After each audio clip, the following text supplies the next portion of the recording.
बहुत समय पहले की बात है। उन दिनों भारतवर्ष के एक विशाल राज्य पर सम्राट शत्रुजीत का राज्य था। वे केवल एक सम्राट नहीं थे, बल्कि एक ऐसे न्यायप्रिय और करुणामय राजा जो अपनी प्रजा को अपनी संतान समान मानते थे। उनके राज्य की विशेषता यह थी कि वहां न कोई भूखा सोता था, न कोई अन्याय का शिकार होता और न ही कोई अनाथ असहाय रह जाता। जब सारा नगर गहरी नींद में डूबा होता, तभी सम्राट शत्रुजीत अपने वैभवपूर्ण वस्त्र त्याग कर एक साधारण वेश में, मुख पर मिट्टी और धूल मलकर, चुपचाप महल के पिछले द्वार से नगर की ओर निकल पड़ते। उन्हें देखकर कोई उन्हें भिक्षुक समझता तो कोई थका हारा किसान। वे नगर की गलियों, बाजारों और झुग्गियों में घूमते, लोगों की बातें सुनते, उनकी पीड़ा को नीरवता से आत्मसात करते। जहां कहीं किसी पर अत्याचार होता या कोई भूख प्यास से तड़पता दिखाई देता, सम्राट का हृदय विचलित हो उठता। और फिर अगली भोर जब वह राजसी पोशाक में अपने सिंहासन पर बैठते तो रात में देखे गए अन्यायों का निवारण करते। जनता बस यही जानती थी कि उनका राजा अत्यंत दयालु है, परंतु कुछ विश्वसनीय मंत्रीगण ही इस गूढ़ रहस्य से अवगत थे कि सम्राट रातों में स्वयं नगर की दशा देखने निकलते हैं। यह केवल शासन करने का ढंग नहीं था, यह जनमानस के हृदय पर राज्य करने की कला थी। एक ऐसी ही शीतल रात्रि थी, मंद समीर चल रही थी, घरों के दीप बुझ चुके थे और सम्राट अपने गुप्त वेश में नगर की गलियों में विचर रहे थे। हर मोड़, हर छाया पर उनकी दृष्टि थी, कहीं कोई दुखी तो नहीं, कोई पीड़ित तो नहीं। इसी भ्रमण के मध्य जब वे एक संकरी और अंधेरी गली से गुजर रहे थे, तभी उन्हें धीमी धीमी फुसफुसाहटें सुनाई दी। वे ठिठक गए, सावधानी पूर्वक उन ध्वनियों की दिशा में बढ़े और देखा कि गली के एक कोने में 4 व्यक्ति बड़े रहस्यमय ढंग से आपस में कुछ चर्चा कर रहे हैं। वे छाया में छिपकर बातें सुनने लगे। वह चारों कोई और नहीं, नगर के कुख्यात चोर थे, रंगा, चमन, रतन और फकीरा। वे अगली चोरी की योजना बना रहे थे। चमन, जो सबसे चतुर था, फुसफुसाया, इस बार हर कदम सोच समझ कर रखना होगा, पिछली बार की चूक नहीं दोहरानी चाहिए। रतन बोला, इस बार शहर के सबसे धनी व्यापारी का माल हमारा होगा, वक्त की चाल पहचाननी होगी। फकीरा ने चारों ओर नजर दौड़ाई और सशंकित स्वर में कहा, धीरे बोलो, सुना है सम्राट ने अपने गुप्तचर छोड़ रखे हैं। कहते हैं वह स्वयं भी भेष बदलकर गलियों में घूमते हैं। तभी एक अन्य चोर व्यंग्य में हंसते हुए बोला, हाँ राजा, वह तो महलों में आराम करता होगा, हमसे मुकाबला करेगा। सम्राट चुपचाप सब सुन रहे थे। अब उन्हें निश्चय हो गया था कि नगर में फैली कई चोरियों के पीछे यही गिरोह है, किंतु प्रश्न यह था कि उन्हें रंगे हाथ कैसे पकड़ा जाए। रात्रि गहराती जा रही थी, गली वीरान थी, दूर कहीं कुत्तों के भौंकने की ध्वनि आ रही थी। सम्राट ने अब देर करना उचित नहीं समझा। उन्होंने अपनी मुद्रा बदली, चेहरे पर एक हल्की मुस्कान लाई और एक आवारा यात्री की भांति उन चोरों के पास पहुंचे। खांसते हुए बोले, अरे भाइयों, ये रात के सन्नाटे में किस शिकार की तैयारी हो रही है? अचानक अंधेरे में किसी अनजान की आवाज सुनकर चोर चौंक उठे, किंतु जब उन्होंने देखा कि वह एक थका हारा, मैले कपड़ों वाला सामान्य व्यक्ति है, तो उनका संदेह कुछ कम हुआ। रतन ने आंखें सिकोड़ते हुए कहा, तू कौन है बे, और क्या लेना देना है तुझसे? सम्राट हंसते हुए बोले, भाइयों, मैं भी तो तुम्हारी ही बिरादरी का हूं। कौन कहता है कि केवल तुम ही उस्ताद हो इस नगर में? मैंने भी बहुत बड़े हाथ मारे हैं, बस किस्मत जरा रूठी हुई है, नहीं तो इस वक्त किसी राजमहल में आराम कर रहा होता। फकीरा ने संदेह भरे स्वर में पूछा, अगर तू वाकई उस्ताद है तो कोई बड़ा कारनामा सुना? राजा ने गहरी सांस ली और गंभीरता से कहा, कारनामे बताऊंगा नहीं, दिखाऊंगा। कभी शाही खजाने पर भी हाथ साफ करने की सोची थी, पर दुर्भाग्य से पकड़ा गया। चमन ठहाका मारते हुए बोला, वाह, शाही खजाना, तू तो बड़ी ऊंची उड़ान भरता है। दूसरे चोर ने हंसते हुए कहा, इतना ही बड़ा उस्ताद है तो कोई सबूत दिखा। सम्राट मुस्कुराए और बोले, भाइयों, सबूत तो काम के बाद दिया जाता है। अगर आज की रात मुझे अपने साथ ले चलो तो मैं अपनी काबिलियत दिखा दूंगा। चारों एक दूसरे को देखने लगे। थोड़ी देर चुप्पी रही, फिर फकीरा ने मुस्कान के साथ सिर हिलाया और बोला, ठीक है, आज की रात तेरी परीक्षा होगी। अगर काबिल निकला तो हमारे साथ रहेगा। राजा ने गंभीर स्वर में कहा, तो फिर समझो सौदा पक्का है। अब तक सम्राट ने बेजोड़ चतुराई से अपनी पहचान छिपाए रखी थी। उन्होंने हल्के अंदाज में पूछा, तो भाइयों, जब मैं अब तुम्हारा साथी बनने वाला हूं तो जानना चाहूंगा, आखिर वो कौन सी खासियतें हैं जो तुम्हें इतना निडर बनाती हैं? जब बड़ा हाथ मारना है तो सबको अपनी अपनी कला का ज्ञान होना चाहिए। चारों चोरों ने एक दूसरे की ओर देखा।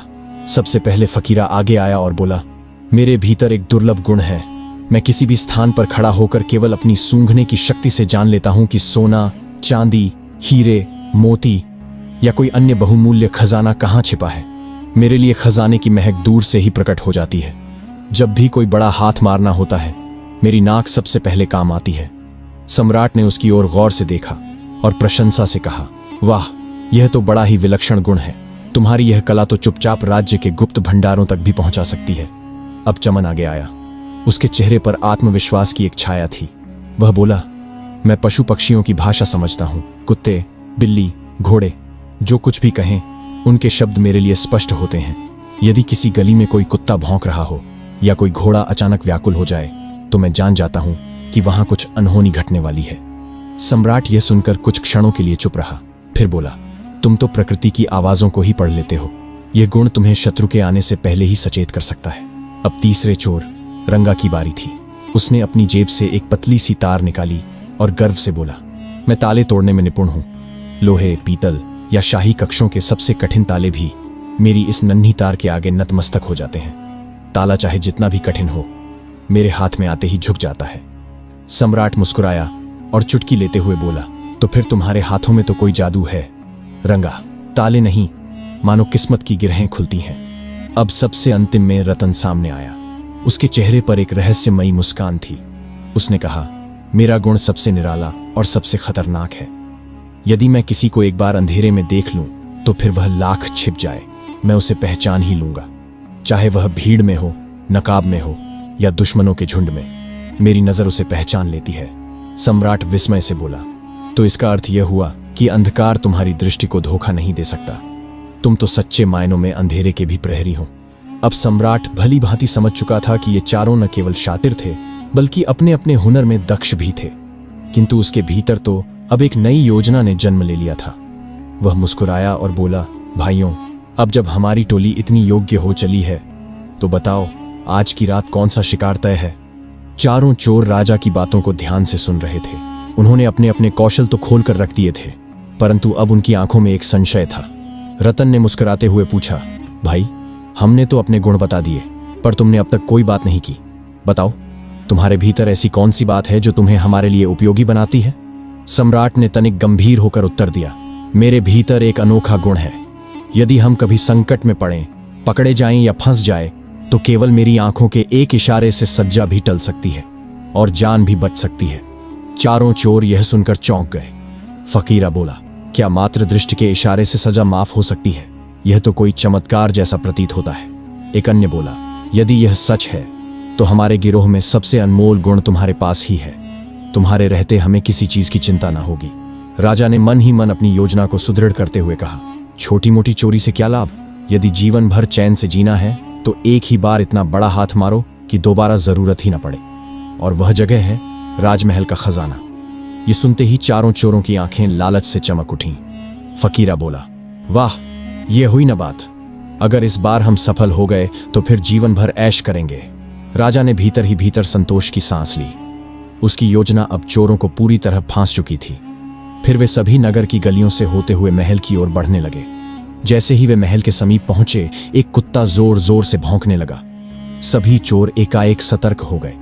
फकीरा ने चमन की ओर देखा और कहा, भाई, जरा सुनो तो, ये कुत्ता क्या कह रहा है?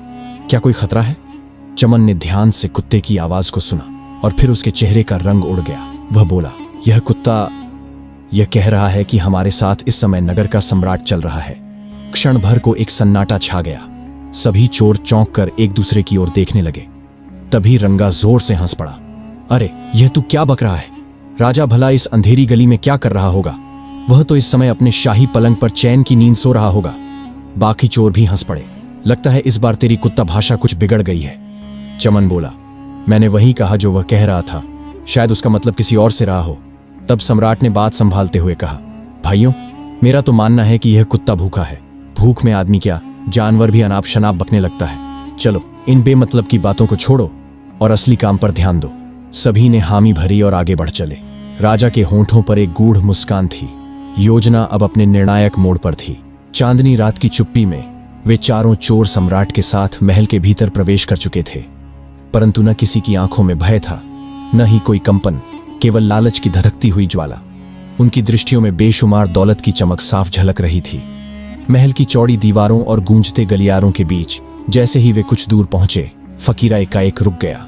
वह नीचे झुका, महल की भूमि की मिट्टी को सूंघा और मुस्कुराते हुए बोला, खजाना अब अधिक दूर नहीं है।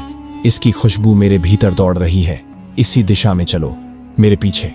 बिना कोई प्रश्न किए तीनों चोर उसकी पीठ पीछे चल दिए। खामोश गलियारों, झुकी हुई दीवारों और एक गुप्त मार्ग से होते हुए वे उस स्थान पर पहुंच गए जहां राज्य का खजाना छिपा था। उनके सामने था एक विशाल और मजबूत द्वार, जिसके बीचों बीच एक भारी ताला जड़ था। अब रंगा आगे बढ़ा। उसकी आंखों में आत्मविश्वास की चमक थी। वह अपनी जेब से पतली सी तार निकालता है और उसे ताले में डाल देता है। उसकी उंगलियां मानो नृत्य कर रही हों और पलक झपकते ही वह ताला छटाक की आवाज के साथ खुल जाता है। रंगा मुस्कुराया और बोला, कहा था ना, मेरे इस हुनर के आगे कोई ताला नहीं टिकता। फिर धीरे से दरवाजा खोला गया। अंदर का दृश्य देखते ही चारों की आंखें चौंधिया गईं। वह कक्ष मानो स्वर्णलोक बन चुका था। चारों ओर सोने की अशर्फियां, हीरे मोती, जवाहरात, बेशुमार संपदा बिखरी हुई थी। एक चोर विस्मित होकर बोला, भाइयों, अब यह सब कुछ हमारा हो चुका है। अब जीवन में किसी चीज की कमी नहीं रहेगी। अब तो केवल ऐशो आराम से जीना है। और तभी सभी चोर दौलत समेटने में लग गए। किसी ने झोले में अशर्फियां भरी, कोई हीरों को संभालने लगा। वे सभी सोच रहे थे कि अब उनका भविष्य सुरक्षित हो चुका है। अब उन्हें जीवन में कुछ करने की आवश्यकता नहीं। सम्राट भी उनके साथ झुककर यही सब कर रहा था, परंतु उसके भीतर मुस्कान किसी और ही उद्देश्य की थी। वह देख रहा था कि कैसे हर कोई अपने स्वार्थ में डूबा है, पर उसकी दृष्टि कुछ और तलाश रही थी। थोड़ी देर बाद जब सबने अपनी अपनी झोली भर ली तो चारों चोरों ने एक थैली सम्राट की ओर बढ़ाई। लो भाई, फकीरा बोला, ये तुम्हारा हिस्सा है। तुम भी हमारे साथ आए हो, तुम्हें भी बराबरी का हिस्सा मिलना चाहिए। सम्राट ने थैली की ओर देखा, फिर हल्की मुस्कान के साथ कहा, नहीं दोस्तों, मुझे यह सब नहीं चाहिए। मैं तो यूं ही तुम्हारे साथ आ गया था। मेरी किस्मत में शायद यह दौलत नहीं लिखी थी। रतन हैरानी से बोला, अरे भाई, इतनी दौलत को कौन ठुकराता है? राजा ने केवल इतना कहा, तुम ही रख लो, इसे भी अपने हिस्से में बांट लो। चारों ने एक दूसरे की ओर देखा, फिर कंधे उचकाते हुए बोले, हमें क्या, इसका भी हिस्सा हमें ही मिल जाएगा। अब वे अपने अपने हिस्से गिनने में लग गए। सम्राट ने इसी अवसर का लाभ उठाया। वह एक एक कर चोरों के पास गया और सहज ढंग से पूछा, अगर फिर कभी ऐसी योजना बनी तो तुम कहां मिलोगे? सबसे पहले फकीरा बोला, मैं तो बाजार के पास वाली सराय के बगल में ही रहता हूं। कोई बड़ा हाथ मारना हो तो वहीं आ जाना। इसी तरह सम्राट ने चमन, रंगा और रतन से भी उनके नाम और ठिकाने पूछ ली। चारों निश्चिंत थे। वे सोच भी नहीं सकते थे कि जो उनके साथ खजाने में घुसा था वही इस भूमि का सम्राट है। खजाना लूटकर वे चारों अंधेरे में विलीन हो गए, अपने अपने ठिकानों की ओर चल पड़े। और सम्राट, वह धीरे धीरे उन्हीं नगर की गलियों से होता हुआ वापस अपने महल की ओर लौटने लगा। उसके मुख पर संतोष की गहरी छाया थी। उसकी योजना सटीक ढंग से चल रही थी। राजा मन ही मन सोच रहा था, ये लोग भले ही चोर हैं, लेकिन इनके भीतर ऐसे गुण हैं जो मेरी सेना में किसी भी वीर सिपाही से कम नहीं। फकीरा, जिसकी नाक खजाने को सूंघ लेती है, अगर वही मेरे खजाने की रखवाली करे तो कौन चुरा सकेगा? रंगा, जो किसी भी ताले को पल में खोल दे, क्या वह मेरे शत्रुओं के दुर्ग में घुसने वाला बेहतरीन जासूस नहीं बन सकता? चमन, जो पशुओं की भाषा समझता है, वह मेरे हाथियों और घोड़ों की सेवा में क्यों नहीं लगाया जाए? और रतन, जिसकी आंखें अंधेरे में भी सच्चाई पहचान लेती हैं, क्या वह मेरी महल की रक्षा में मुख्य प्रहरी नहीं हो सकता? उसके विचार दृढ़ हो चुके थे।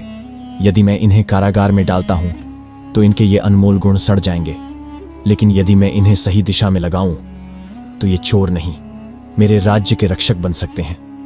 यह निश्चय कर वह सम्राट तेज कदमों से महल की ओर लौट चला, अपने साथ एक नए युग की योजना लिए। सुबह का सूरज निकला तो समूचे नगर में हलचल मच चुकी थी। एक खबर ने सबका चयन छीन लिया था। राजमहल का खजाना लुट चुका है। यह समाचार आग की तरह फैला और पूरे दरबार में बेचैनी फैल गई। मंत्री, सलाहकार और सेनापति सभी दरबार में एकत्र हुए। कोई कह रहा था कि यह कार्य किसी बाहरी गिरोह का है, नगर के बाहर से आए होंगे और चोरी कर भाग गए होंगे। किसी ने शंका व्यक्त की कि महल के भीतर का ही कोई व्यक्ति इस योजना में शामिल हो सकता है। एक से एक सुझाव दिए जा रहे थे, पर किसी के पास ठोस उत्तर नहीं था। वहीं सम्राट शत्रुजीत अपने सिंहासन पर बैठे शांति से यह सब सुनते रहे। अचानक उन्होंने मुस्कुराते हुए हाथ उठाया और गूंजती हुई आवाज में बोले, मुझे भली भांति झात है कि यह चोरी किसने की है और वे इस समय कहां हैं। दरबार में सन्नाटा छा गया। सभी की आंखें सम्राट की ओर टिक गईं। एक मंत्री ने झुककर पूछा, महाराज, क्या वास्तव में आपको चोरों का पता है? सम्राट ने गंभीरता से कहा, हां, वे चार हैं। फकीरा, चमन, रंगा और रतन। यह सुनते ही दरबार में खलबली मच गई। सम्राट ने सिपाहियों को आदेश दिया कि नगर के जिन स्थानों पर ये चारों रहते हैं वहां तुरंत जाकर उन्हें पकड़ लाया जाए। पते खुद सम्राट ने बताए। थोड़ी ही देर में चारों चोर रस्सियों से बंधे हुए दरबार में प्रस्तुत किए गए। अब वे भयभीत खड़े थे, यह सोचते हुए कि राजा को उनके नाम और ठिकानों की जानकारी कैसे मिल गई। सम्राट अभी भी उसी रहस्यमय मुस्कान के साथ सिंहासन पर आसीन थे। तभी रतन की दृष्टि सम्राट के चेहरे पर पड़ी।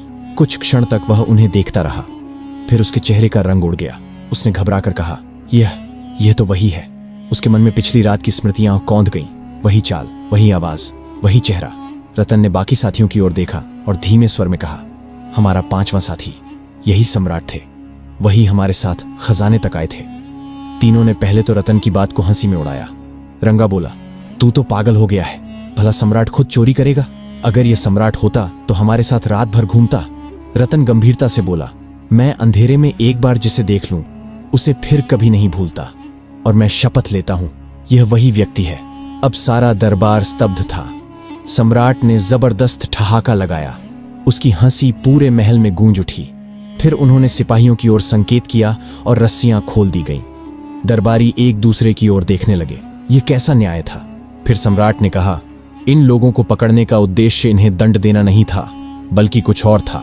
उन्होंने दरबारियों को रात की पूरी घटना सुनाई, कैसे वे स्वयं चोरों के साथ गए, कैसे उनकी काबिलियत को पहचाना और कैसे उनके नाम पते मालूम किए। अब चारों चोर सम्राट के चरणों में गिर पड़े और आंखों से आंसू बहाते हुए बोले, महाराज, हमें क्षमा कर दीजिए। हमने आपको पहचानने में भूल की। एक और अवसर दें। हम अपने प्रायश्चित में पूरी निष्ठा से आपकी सेवा करेंगे।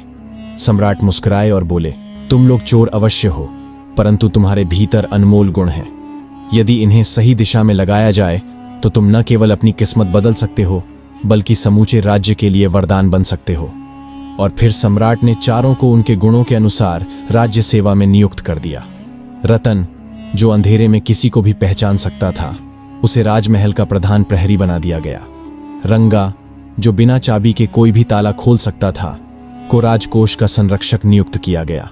चमन, जिसे पशु भाषा समझने का अद्भुत गुण था, उसे शाही अस्तबल का प्रमुख अधिकारी बनाया गया। फकीरा, जो सोने चांदी की गंध पहचान सकता था, को राज्य के खोजी दस्ते का प्रमुख नियुक्त किया गया। समय के साथ ये चारों पूर्व चोर सम्राट शत्रुजीत के सबसे वफादार और योग्य दरबारी बन गए। जो कभी चोरी के लिए बदनाम थे, आज वे अपनी काबिलियत से राज्य के स्तंभ बन चुके थे। तो मित्रों, यह सत्य ही कहा गया है, मनुष्य की पहचान उसके अतीत से नहीं, बल्कि उसके वर्तमान और भविष्य से होती है। यह मायने नहीं रखता कि कोई कहां से चला है, बल्कि यह महत्वपूर्ण है कि वह किस दिशा में जा रहा है। हर व्यक्ति को जीवन में एक दूसरा अवसर अवश्य मिलता है, बस जरूरत है उस अवसर को पहचानने और उसका सही उपयोग करने की। और जो व्यक्ति किसी के दोषों को नहीं, बल्कि गुणों को देखकर उसे सही मार्ग पर लगा दे, वही सच्चा नेता, सच्चा सम्राट होता है। दोस्तों, अगर आपको यह कहानी पसंद आई तो वीडियो को लाइक करें। अगर आपको ऐसी ही कहानी सुनना पसंद है तो चैनल को सब्सक्राइब कर लें। मिलते हैं एक और नई कहानी के साथ।